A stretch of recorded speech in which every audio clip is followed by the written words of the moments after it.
Hey guys, welcome to the channel. It's me, Daniela. So as you can see from the title of this week's video, I'll just be giving you guys a quick little rundown of how I was able to migrate from Jamaica to the UK. So as some of you might know, I migrated to the UK back in July 2016 and I came to the UK via the 5-year spousal visa route. So just to clarify, I didn't come here via no fiancé visa, no student visa, or no visa sponsorship. I think that's the other one I was getting a lot of questions about. Yeah, I came here via the 5-year route spousal visa. So yeah, I recently got my indefinite leave to remain, so I just thought like it was a good time to come on here and summarize all the process, the documents I submit, the fees, and all the information that I think like is very essential. Because like when I was just doing it, when I was in Jamaica doing it, I didn't really have like this kind of information. Like I think there was more so like a little forums, like persons asking questions. It wasn't anything useful, like persons were just worried. So I just wanted to summarize and like kind of make it be informative as possible, so like anyone that's going through the same process, trying to come here via the spouse visa route. So yeah, enough talking, let's just get into it, give you guys a little backstory so you can have full understanding. So I got married in Jamaica back in September 2015. All these dates, but yeah, I got married back in Jamaica in September 2015, and shortly after my spouse and my husband and I started the process of me coming here. So first things first, to qualify for the spouse visa, your partner needs to be at least 18 and older. The person needs to be a British citizen or has British or Irish citizen and has indefinite leave to remain.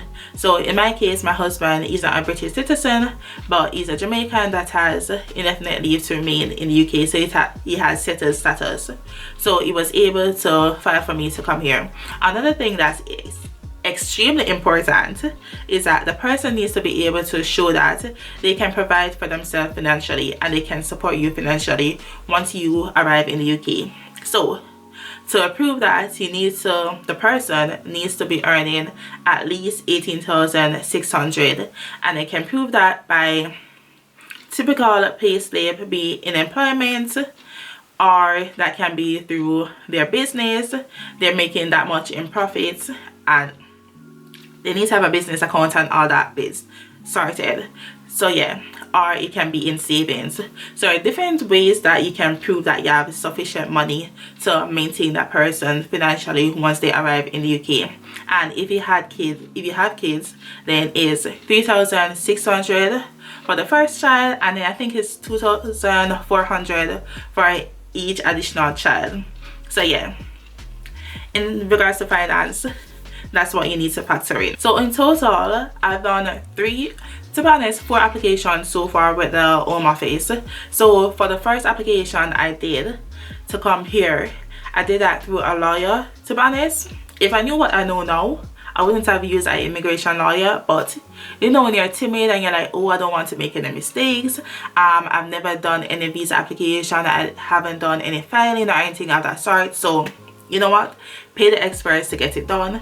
So that's what me and my husband did. We paid an immigration lawyer to do all the paperwork, and we just turn up and submit what needed to be submitted. But guys, I'm just going to be frank with you, because for my indefinite leave to remain, that's more serious to me than the spousal visa. The first spousal visa I did that by myself. For the second spousal visa, I did that by myself as well. Because if you guys don't know, with the UK, the kind of break it up, even though they say is the 5-year spousal route, it's broken up. So to first come here, after you submitted everything, you're given 2.5 years, and then after that 2.5 years, you have to then apply for another 2.5 years, and then after you finish, that one is coming to expiration, then you can apply for the indefinite leave to remain. So that's what I did recently, and I was granted my indefinite leave to remain. Did it myself. Me and my husband sat down, reviewed all our paperwork, and just submitted it. So I would say if you have up to like high school level, you can read, you have comprehension, you have understanding, then save yourself that £600 because that's what the lawyer charged us the first round. Save yourself that £600, put it towards your search fee. It can go to other use. So I'm not, don't take my word as a gospel. As I'm always saying, guys, like, I'm not an immigration lawyer, I don't work in immigration, I don't work for the Home Office, but I'm just sharing what worked for us. So yeah, going back to before I came here. So when we were just doing the application, we used an immigration lawyer. So he's the one that completed the online application, paid for the search fee. We gave him money, he paid it for us. But the appointment for me to go and do the biometric at the visa application center in New Kingston, Jamaica. So yeah, he's the one that did all the documents. All we did was provided him with the details and then submitted the required documents. So I'm just going to give you guys a breakdown of all the required documents that we submitted and a time frame for how long it took for me to actually leave Jamaica and come to the UK. So in regards to the documentation, majority of the document that is required for the first term of the spouse's visa is from the person that is residing in the UK. So that would be your husband or your wife that is trying to get you here. So as I said earlier, that in regards to finance, you need to be earning at least $18,600. So my husband was able to prove that from his pay slip. So he's earning way above the threshold, so he was able to get his pay slips for the last 6 months and also a job letter confirming that he's been working there for XYZ years. This is his job position and he's been earning at that salary for XYZ years as well. So that wasn't an issue for us. Like, that was one of the easiest stuff for us to get. Next thing, when it comes to accommodation, so the person living here needs to prove as well that they have a suitable accommodation. Like, if it's just two of you, like I think like a studio apartment, a 1-bedroom flat, like even probably like a 1-bedroom somewhere from whence you're renting, like shared accommodation, that would be okay. I think like if it's like a child, one child, at least 2-bedroom. If they're around the same age, you can still work with 2-bedroom, but you know, like as they get older, it's more kids, like you need to at least have a 3-bedroom. So my husband at the time, he had a 3-bedroom house, so all he did was to submit the tier 1 form and then also his mortgage statements for the last 6 months. And then in regards to mortgage statement as well, he also submitted his bank statement to also show that the income he showed from the pay slip was coming into that bank account, and from the same bank account they were also taking out the mortgage amount. So you just show inflow and outflow to show that yeah, you didn't falsify any documents. All the documents you provided are legit. So yeah, that's what you provided to show proof of accommodation.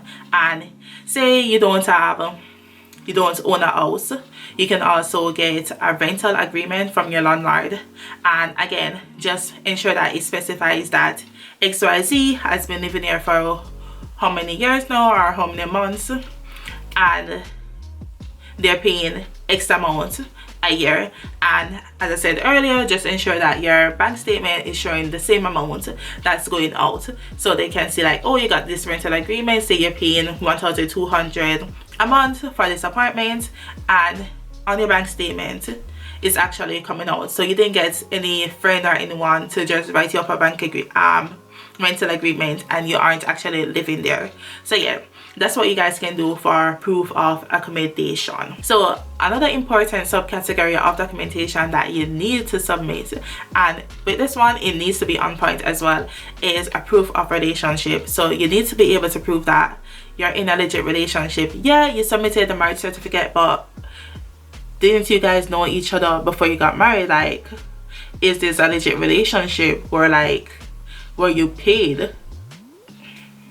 How are you going to prove to them? So I had conversations from like when we just met on Facebook. So I had those first initial conversations and I just gave them a little snippet like of each year going along.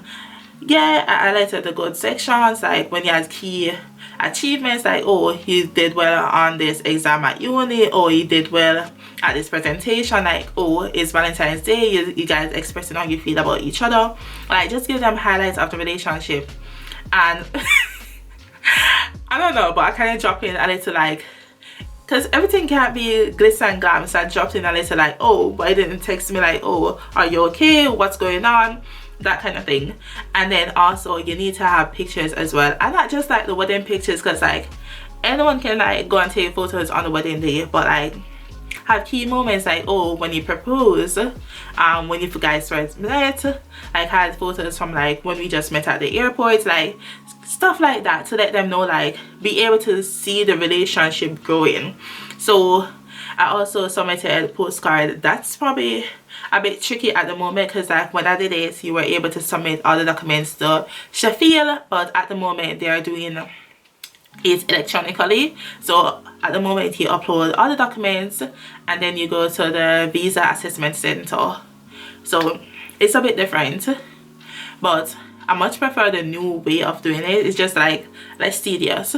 So yeah, if you're able to scan the postcard, or like scan the little section in the postcard, because like with us, we were always sending postcard birthday, Valentine's Day, Christmas, we had postcards going back and forth. So we just like selected a few from over the years and submitted to them as well. Another one is travel documents. Be able to show that like, yeah, you visited each other, and like when you visited each other you were spending time together. So like, did you book a hotel, like did you do any excursion, did you like book any trips, like show them that you were spending time together. So that's what we did, and I was able to submit all of that to them. Another one that I don't think a lot of persons know, but like if you're sending money to each other, you can also go Western Union and request like a printout of all the transaction between you guys.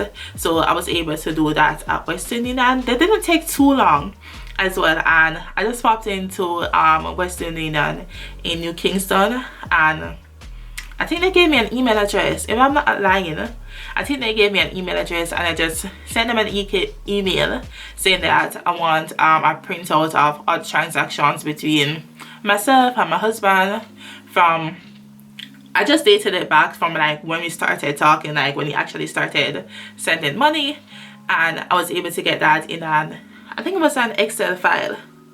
Yeah, if I'm not lying, I think they sent me an Excel file in the email, and I just forwarded that to my husband, and then I also printed it as well. So yeah, that's a way you can prove your relationship as well, because if it's money is going back and forth, like is it fake? Like it's not just a one lump sum, like you're getting payment for the marriage, but it's over the years constantly as well. So like I think that's a good way to prove that the relationship is legit. Another thing that you need to factor in is which country you're coming from. So like for us, that's coming from Jamaica, then it's fine. You don't need to prove that you are competent in English, because automatically they just rule it as that, like, yeah, you get exempt, you don't need to do any English test or anything like that. But regardless, I did submit my degree to them, because I know on the side they were saying like, oh, if you come from some countries, you'd have to show that you have a certain level of education. So I just submitted my degree. It's not necessary, especially if you're coming from America or any Caribbean country, but it never harms to like submit additional information. Also, if your partner was previously married, they now need to be able to show that they're not legally divorced, not legally separated, but legally divorced. So they have all the divorced people to submit as well, because if they're not divorced, then your marriage is not legit. So yeah, just double check on that end as well. So as I said to you guys, the lawyer is the one that submitted the application online. So how it is he submitted the application online, and then there was a few documentation that he got that he was supposed to send to me. To be honest, I don't know why they weren't emailed, because given that I did the other two applications myself, I'm like, these could have been emailed, but they were sent to me by post. So I got those, I was supposed to get those documentation to then bring to do my biometric. So It's kind of like a 3-step process. So you do the online application, submit the documents, and then go ahead and take your biometric. But guys, the documents that you sent by the post, they never came.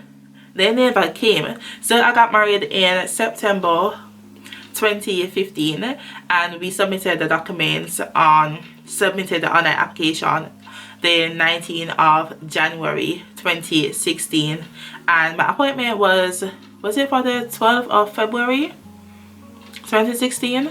I think it was for the 12th of February. So there was adequate time in between them doing the online application and me the date I was supposed to go and do the biometric in Kingston, but the documents didn't come, so I wasn't able to do I wasn't able to go and do my biometric. So I had to cancel that appointment. They had to cancel my entire application because the documents just didn't turn up. So that's another thing, guys. I know it's a bit of money, because to do the application now it's 1,500 and some change. I think it's 30 something.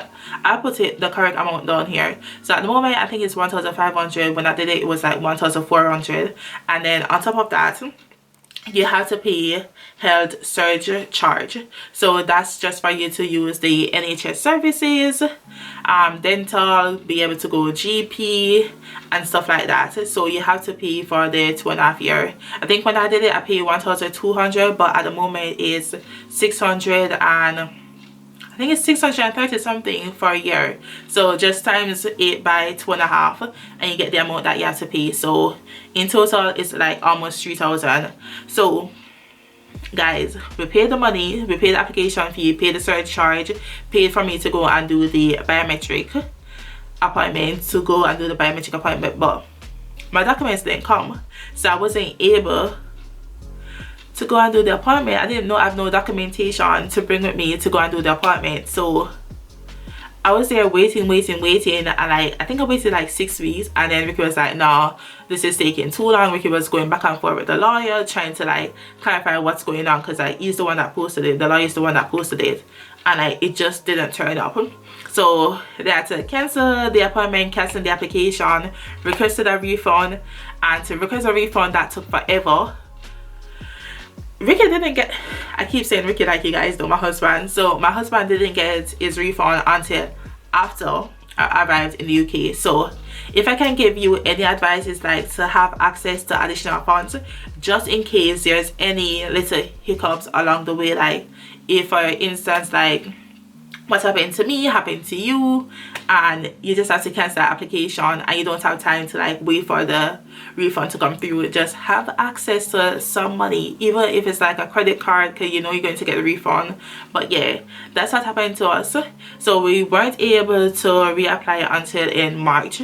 So I sent in my second application in March, and then that time my husband actually went to the lawyer office and he's like, he's not taking no chance. So I went there, sent it himself through FedEx. I got it in a few days, and I was able to go and do my biometric appointment. So the biometric appointment is just for you to send in the appendix, confirmation of the online application, and at the appointment you just take a picture.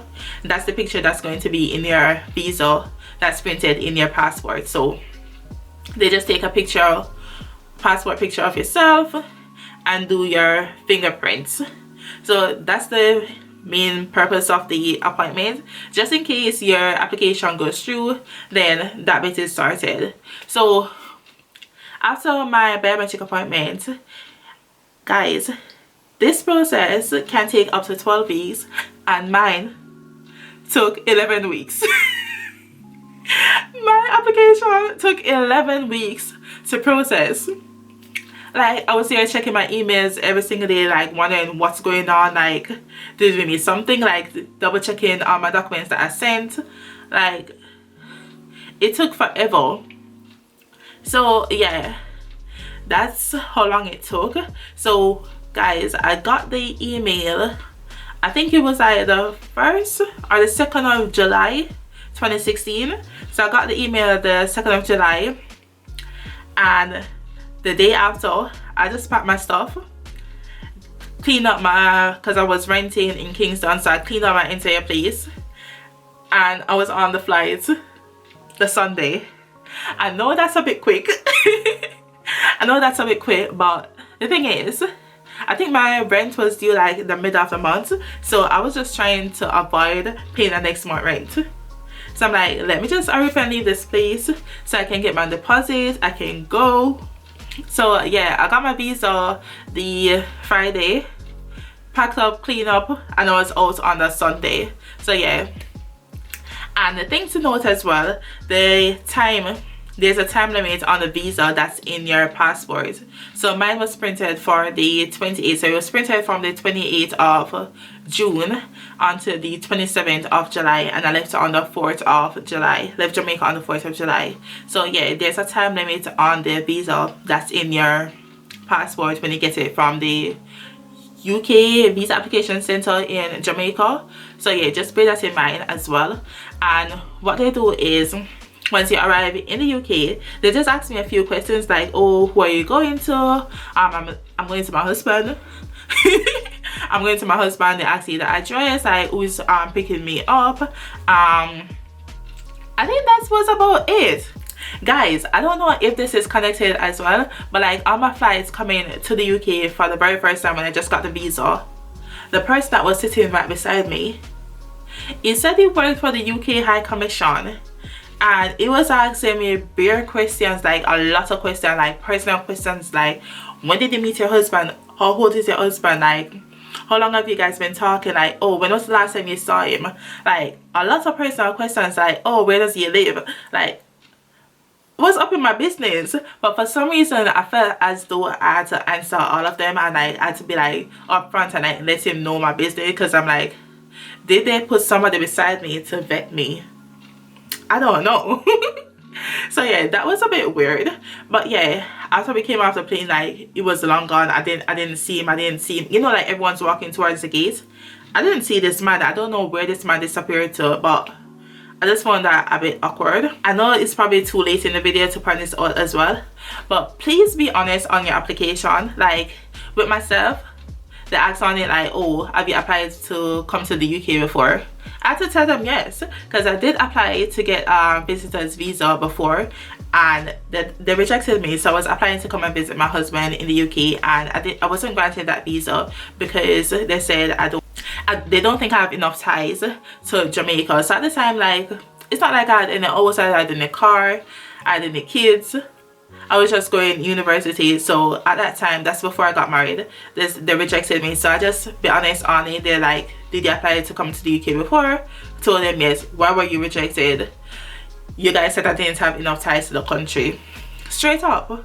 Have you traveled before? Yes, I went to America. How long? And they were like additional questions like, when did you meet your husband? I met him in December at the airport. So like, I just told them as is. And the next thing as well, guys, please save your first application. Please save your first application form, because you need the information to connect. You can't say like, oh, you met your husband at the airport, and then later on you're going to say like, oh, you met him at Kingston. Like, please have your information in line. So what I would suggest doing is like that first application, even though you probably do it through a lawyer, or you have your records on hand. Like, I have a little file at the house, like all my immigration documents are there. So like when I'm doing the second application, I just refer to the first one, like what year did they meet?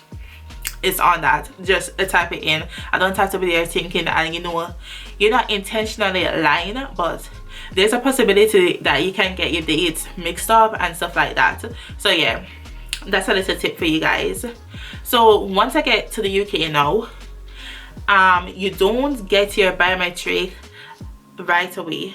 So if you say like, oh, you're going to live with your husband, and that's the address, whatever address you use on the application, like that's where he lives, that they're going to send a letter to you to say collect your biometric from the post office. So I think I got my letter like 2 weeks after being in the UK. So you just bring the letter to the post office, and then they just issue you your biometric permit. So on your biometric, so your biometric just has your picture on it, state how long you're allowed to reside in the UK for, and also on it, as in most people case with persons that do spousal visa, you don't have any access to public funds, so it states on there no access to public fund, and that you are permitted to work though. So it just makes it easier for persons, so like, oh, if you're going to apply for a job, you can just use your biometric permit to prove that you're eligible to work in the UK. So that's the whole procedure for the first application, the first leg of my spousal visa that lasted for 2.5 years, as I said earlier. And to be honest, when it was coming on to do the second leg of the spousal visa, I was going to get an immigration lawyer again, but I was at work and I was saying it to like my colleague, like, it's coming up, so like time is coming up for me to go ahead and apply for the second leg. And so I was here looking for a lawyer, and I was asking like, oh, do you know any good immigration lawyer, because like we did have a bit of difficulty with the first lawyer, so I didn't want to use him again. And she was like, why are you using somebody, why are you getting a lawyer? I'm like, it's not the norm, everybody gets a lawyer to sort out the paper. And she's like, then a lawyer have sense. You have sense. Like, people like you are not supposed to be using immigration lawyer. You can sort out your thing yourself. I'm like, no, I don't want to make no mistake. She's like, Daniela, save your money, trust me, save your money and go and try and do it yourself. So that's what I did. And like everyone since then, I've been telling them like, save your money, go and attempt it. Like, if you attempt it and you feel like you have any struggles, or like you don't have this, you don't have that, you came here illegally, your case is a bit straightforward, then go and get an immigration lawyer. But if it's straightforward, you came here legally, you're just renewing your documents, like, you can go ahead and apply for it yourself. So that's what I did the second time. So key things to point out when you're applying for the second round of your spousal visa. So you can apply for it, I think it was 21 days before the first visa expires. So you're only able to submit it 21 days before the first visa expires. And this time around, in regards to finances, it factors in both of you. So it doesn't necessarily, if both of you are working now and it's over the threshold, then you can both submit your documents. If it's just your husband, I say husband because that's my situation. So I'm working part-time, I'm below the threshold, so Ricky documents is what I use to say like, yeah, we're still able to provide for ourselves financially. And I just add mine on there as a little extra to say like, yeah, both of us combined, we're way over the threshold. Another thing as well, a lot of persons, they're not able to prove that they reside at the same address as their spouse, because they don't get the name added to any council tax bill, they don't get the name added to any utility bill, so you kind of struggle, and you don't register for a GP. So I always tell persons like, as soon as you come into the country, try and register with a GP, so at least you can use that to prove your address, because you need to prove that both of you have been living at the same address for the past 2.5 years. So you can prove that by having bank statements, having council tax bill, having some form of utility bill being addressed to both of you at the same address as well. So yeah, I think that's the only slight difference between the first application and the second application. Also, with the second application, you need to explain to them why is it that you need to remain in the UK. So by this time I had my son, so my reason for wanting to stay in the UK was that my husband is here. He's been living here for how many years now? 20+ years now.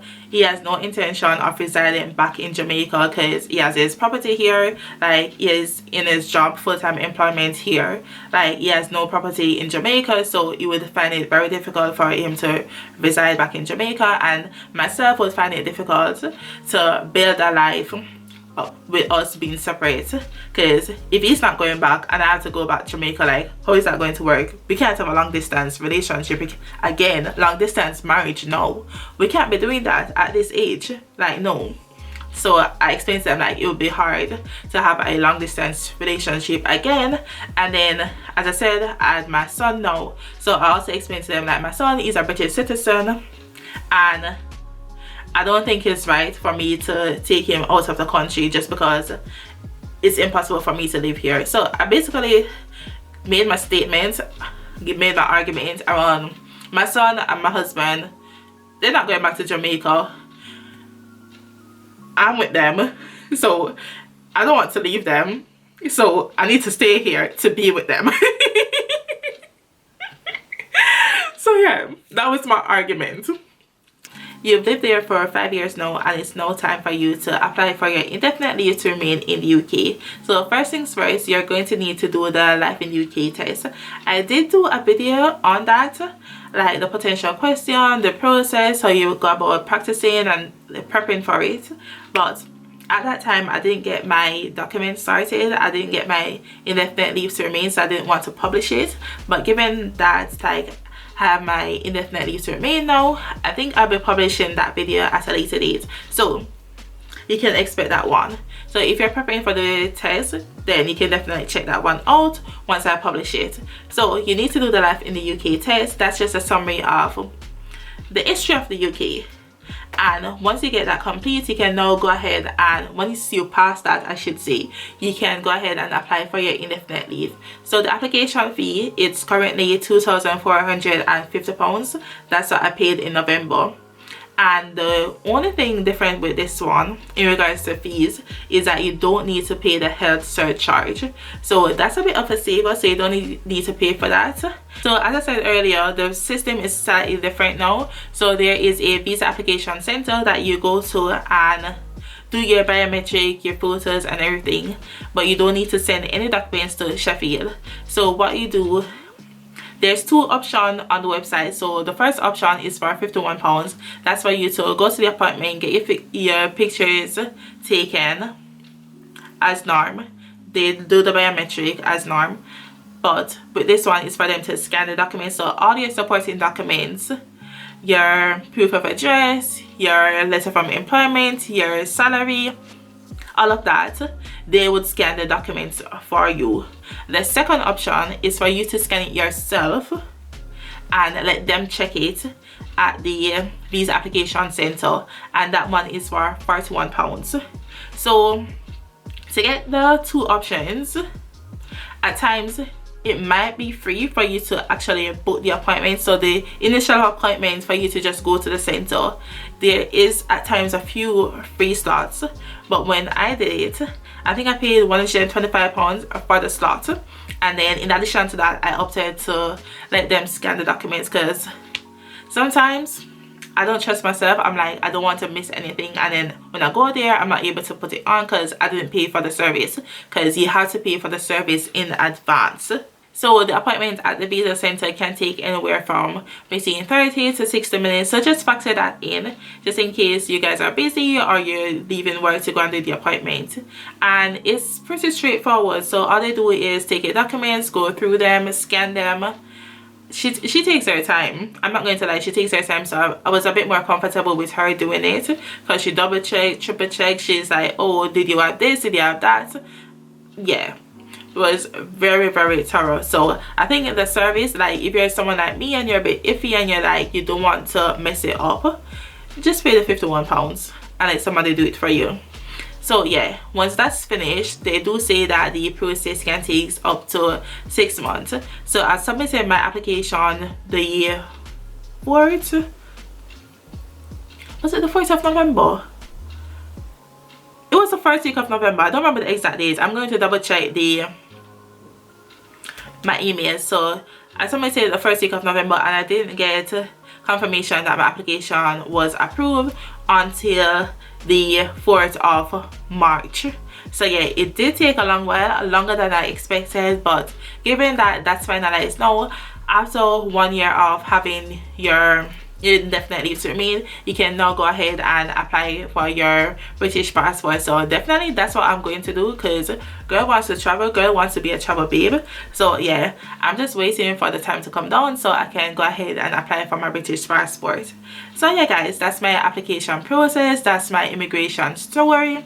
Hope it was helpful, because that's the aim of the channel. I always want to be helpful and provide you guys with useful information. So yeah, thank you guys so much for watching. Hopefully this video wasn't too lengthy, but yeah, if you haven't yet, don't forget to go ahead, hit that subscribe button, like, comment and share with somebody that will be going through the same process. They're applying to get their spouse visa to come to the UK, and you think this video can help them. So thank you guys so much, and I'll see you guys in the next video. So bye for now. Bye.